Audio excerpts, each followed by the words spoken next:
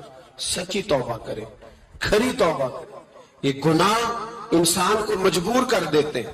حضرت عبداللہ بن مبارک رحمت اللہ تعالی علیہ، ان کے سینکڑوں شاگرد تھے، ایک شاگرد کے انتقال کا وقت آیا تو گھر گئے ملنے، آپ کہتے ہیں میں نے زور لگا لیا پر اس کی زبان پر کلمہ جاری نہیں ہوا، میں اسے کہتا کلمہ پڑھ پر اس کی زبان پر جاری، اللہ اکبر، بہت بڑی نعمت ہے، دعا فرمائیں اللہ ایمان کی موت عطا فرمائے، ایمان کی موت دے اللہ کرے، ایمان کی موت دے۔ ایسے بھی لوگ دیکھیں ہیں، مسجد نبوی ہے، رسول اللہ کا شہر ہے، سر سجدے میں ہے، روح پرواز کر گئی، روح پر کہ کتنا نصیبوں والا ہے، کتنا نصیبوں والا ہے کہ مسجد نبوی میں سر سجدے میں رکھا ہے اور اللہ تبارک و تعالیٰ نے محبوب کے قدموں میں موت عطا فرمائی۔ تو حضرت عبداللہ بن مبارک کہتے ہیں میں نے اس کو کہا کلمہ پڑھ تو اس کی زبان پہ جاری نہیں ہوتا، میں بار بار کہتا تو وہ منت کرتا، کہتا حضور میں کوشش کرتا ہوں جاری نہیں ہوتا۔ فرماتے میں پریشان ہو کے اٹھا، ابھی میں دروازے پہ پہنچا تھا اس نے چیخ ماری اور روح پرواز کر گئی، بچے رونے لگے، بیوی رونے لگی، تو میں نے اس کی بیوی سے کہا کہ یہ جرم کیا کرتا تھا، اتنا بڑا پاپی پہ کلمہ جاری نہیں ہوا۔ اس کی زوجہ کہنے لگی حضرت جی 2 گناہ تھے اس کے، ایک تو یہ شراب کا عادی تھا، روکتی تھی باز نہیں آتا تھا، اور دوسری بات یہ کہ یہ اپنی اماں کا نافرمان تھا، وہ 2 گلیاں چھوڑ کے رہتی ہے، یہ کبھی ملنے نہیں گیا تھا، اس بوڑھی کا کلیجہ اس کی طرف سے بڑی تکلیف میں تھا۔ تو حضرت عبداللہ بن مبارک کہنے لگے جا تو بھی دعا کر اور اس کی ماں کو بھی کہہ دعا کرے کہ یہاں تو یہ کلمہ نہیں اسے نصیب ہوا، اللہ کرے اللہ آخرت کی منزلیں اس کی بہتر فرما دے۔ میرے بھائی ایسے گناہ، حضرت مالک بن دینار نے توبہ کی انہوں نے، کس طرح؟ فرماتے میں نشے کا عادی تھا، کسی نے مجھے کہا کہ بطور دوائی شراب پی لو تو میں نے پی لی، نشے کا عادی تھا، شراب پیتا تھا۔ اللہ تعالیٰ نے بڑی منتوں اور کوششوں کے بعد، منتوں کے بعد ایک بیٹی عطا فرمائی، وہ بھی 2.5-3 سال کی ہوئی تو پردہ کر گئی۔ کہتے میں اس کی قبر پہ بیٹھ کے گھنٹوں روتا، شراب کا عادی تھا۔ ایک دن سویا تو خواب دیکھتا ہوں کہ میرے پیچھے ایک بڑا سانپ لگ گیا ہے، اور سانپ جب منہ کھولتا ہے تو انگارہ نکلتا ہے، میں پھر دعا کرتا ہوں اللہ ہمیں معاف فرمائے، اللہ ہم سے درگزر۔ میں کچھ قبرستانوں میں جاتا ہوں تو میں وہاں سانپ بچھو پھرتے ہوئے دیکھتا ہوں، تو ڈر آتا ہے کہ ہم یہاں آنے والے ہیں، یہ لوگ کہہ رہے ہیں کہ تمہاری تیاری ہے، کسی وقت بھی اعلان ہو جائے گا کہ چلو بھائی چلو فلاں صاحب کا جنازہ ہے، اٹھو، لوگ کہتے ہیں جلدی کرو، اور ایک کونے میں ایک شخص یہ بھی کہتا ہے کہ دیگ بھی رکھ لو مہمان بڑے جمع ہو گئے، اور ایک کونے میں لوگ یہ بھی کہتے ہیں کہ برف ٹھنڈی لے آؤ، لوگوں نے پانی بھی پینا۔ پہلے اعلان ہوتا ہے کہ فلاں فوت ہو گیا، پھر اعلان ہوتا ہے جنازے کا ٹائم ہو گیا، پھر اعلان ہوتا ہے جنازہ اٹھایا جائے گا، اور پھر بات ختم ہو جاتی ہے، پھر کل من علیہ فان، پھر کوئی نہیں پوچھنے آتا، ختم ہو گیا، قصہ ہی ختم ہو گیا، ان لوگوں کی کہانی مٹ گئی، ختم ہو گئے، بڑے بڑے قد کلا، کوئی پوچھنے والا نہیں۔ موت کا راج ہے موت کا راج، موت راج کرتی ہے بس، اور کسی کا راج نہیں، وہ راج کرتی ہے، جدھر جاتی ہے اسی کا راج کر رہی ہے. تو حضرت مالک بن دینار کہتے ہیں قبرستان میں میں نے دیکھا، میں خواب دیکھتا ہوں، بڑا اژدہا، اس کے منہ کے اندر آگ، میرا پیچھا کر رہا ہے. کہتے ہیں میں خواب دیکھ رہا ہوں. میں دوڑا، لیکن وہ اژدہا جب میں دوڑا تو میرے آگے آ کے کھڑا ہو گیا. میں مشرق کو دوڑا تو وہاں بھی آ گیا، مغرب کو دوڑا تو وہاں بھی آ گیا. جناب مالک بن دینار کہتے ہیں ایک بوڑھا شخص کمزور مجھے بچانے آیا، پر اس اژدہا نے پھونک ماری تو وہ بوڑھا آدمی دور جا گرا. کہتے میں چیختا تھا، چلاتا تھا، ایک پہاڑی پہ میں بھاگا گیا تو وہاں مجھے میری بیٹی ملی، مجھے فوت ہو گئی. وہ اس اژدہے کے آگے اس نے یوں ہاتھ کیا تو اژدہا پیچھے بھاگ گیا. میں نے بیٹی کو گود میں اٹھایا، میں نے کہا بیٹی یہ کون تھا؟ کہنے لگی ابا یہ تیرا برا عمل تھا، یہ تیرا برا عمل تھا، یہ تجھے کھا جاتا اگر میں نہ ہوتی. تو کہا یہ بوڑھا جو مجھے بچانے آیا یہ کون تھا؟ کہا یہ تیرا اچھا عمل تھا پر کمزور بڑا تھا، تھوڑا تھا، یہ تیرے برے عمل کا مقابلہ کرنے کی ہمت نہیں رکھتا تھا. حضرت مالک بن دینار کہتے ہیں میری بیٹی نے خواب میں میری داڑھی پکڑ لی اور کہنے لگی ابا میں چاہتی ہوں تو صحیح ہو جا، ایسا نہ ہو کہ پھر تیرے پیچھے یہ اژدہا لگ جائے. حضرت مالک بن دینار کہتے ہیں جب میں سو کے اٹھا تو میری داڑھی آنسوؤں سے بھری ہوئی تھی. پھر اس کے بعد میں نے توبہ کی، اس طرح کی توبہ کی کہ پھر میں نے کوشش کی کہ دوبارہ میں اپنے رب کی نافرمانی نہ کروں. حضرت عبداللہ ابن عباس فرماتے تھے جو دنیا میں ہنس ہنس کے گناہ کرتے ہیں نا، ہنس ہنس کے جھوٹ ہنس ہنس کے بولتے، ہنس ہنس کے لوگوں کی غیبت کرتے، فرمایا یہ جو تمہیں ہنس ہنس کے گناہ کرتے نظر آتے ہیں ان کا رونا قیامت میں دیکھا نہیں جائے، ان کے آنسو قیامت میں دیکھے نہیں جائے. جو ہنس ہنس کے گناہ کرتے پھر روئیں گے فَلْيَضْحَكُوا قَلِيلًا وَلْيَبْكُوا كَثِيرًا. رب فرماتا ہے زیادہ رویا کرو کم ہنسا کرو. نبی پاک علیہ السلام روتے تو صحابہ کہتے حضور آپ اتنا کیوں روتے ہیں؟ تو محبوب فرماتے جو میں جانتا ہوں وہ تم نہیں جانتے. بھائیو قبروں میں اکیلے جانا ہے، کبھی غور کرنا اکیلے، کوئی بندہ ساتھ حساب دینے نہیں جائے گا. اماں بڑا پیار کرتی ہے لیکن قبر میں کبھی کوئی ماں بھی ساتھ دفن نہیں ہوتی. اپنا اپنا حساب دینا مشکل وقت ہے، حساب کر لینا چاہیے، تیاری کر کے رکھنی چاہیے. گناہ اگر یہاں ہماری زندگی کو تنگ کریں گے تو وہاں بھی ہمارے لیے مشکلات پیدا کریں. نبی کریم علیہ السلام نے فرمایا ہے کہ اللہ بڑا مہربان ہے، اللہ بڑا کریم ہے، اللہ بڑا ستار ہے. اور یاد رکھو جب کوئی اس کی ریٹ کو چیلنج کرے، جب کوئی اس کے قانون کو توڑے، جب کوئی اللہ کی اعلانیہ نافرمانی کرے، پھر رب کریم کی غیرت کو، اس کے عدل کو جوش آتا ہے. توبہ کرے سچی، مسجد کی حاضری دے پابندی کے ساتھ. میری آپ سے ہمیشہ یہ گزارش رہتی ہے کہ مسجد کی حاضری پابندی سے دے. میں اپیل کرتا ہوں داڑھی رکھ لیں، یہ میرے نبی کا طریقہ ہے صلی اللہ تعالی علیہ. واپس آ جائے. ہماری بقا نہ ہمارے دین میں، کوئی نہیں ہمیں رکھے گا، کوئی نہیں رکھے گا، کوئی نہیں. میرا ایک دوست رات بتا رہا تھا کہ سعودی عرب میں ایک شخص نے 30 سال محنت کی، تو جب وہ مرا ہے وہیں اس کے گھر میں فون کیا تو اس کے گھر والوں نے کہا جناب آپ کو مشکل ہوگی ڈیڈ باڈی بھیجنے میں، وہیں دفن کر دے. ہاں اگر اس کا کوئی پیسہ ہے تو وہ ذرا اکاؤنٹ میں بھیج دے، بچیوں کو ضرورت ہے. او بھائی تو اکیلا جائے گا، تیرے لیے مشکل ہو جائے. اپنے بھی ساتھ یقین کریں بچے دعائیں کرانے آتے ہیں، کہتے ہیں حضرت جی دعا کریں اللہ اماں کی سختی معاف کر دے. اس کا مطلب کیا ہے کہ اماں اب جائے، اب ہمارا نمبر آئے. بچے تو انتظار کر رہے ہیں کہ ابا جائے اور گدی پہ ہمارا نمبر آئے. تیاری ہے، اکیلے جانا ہے، اکیلے سخت سا مرحلہ ہے، اکیلے سارا کچھ فیس کرنا. آج توبہ کریں، وہاں کے کیڑے یہاں رہ کے مارے. اپنے ساتھ ظلم نہ کریں. ہم اس قابل نہیں کہ وہاں جا کے مقابلہ کر سکیں. بچیں، اپنے آپ کو محفوظ کریں، بچائیں، حساب اپنا اپنا دینا ہے۔ کسی باپ نے اگر اپنے بچوں کو حرام کھلایا تو بچے تو نہیں کہہ رہے تھے نا کہ حرام لے کے آ، تو باپ نے حساب دینا، والد نے۔ لہذا مہربانی فرمائیں، اپنے اوپر رحم کھائیں، اپنے آپ کو سنواریں۔ آج جمعۃ الوداع ہے، توبہ کریں، اللہ کے نیک بندوں کی صحبت میں بیٹھا کریں، اچھی باتیں سنا کریں تاکہ دل نرم رہے۔ ان جگہوں سے بچیں جو گناہ کی طرف لے کے جاتی، ظلم سے، زیادتی سے، جبر سے بچیں۔ اپنے آپ کو اپنے رب کریم کی بارگاہ میں جھکا دیں۔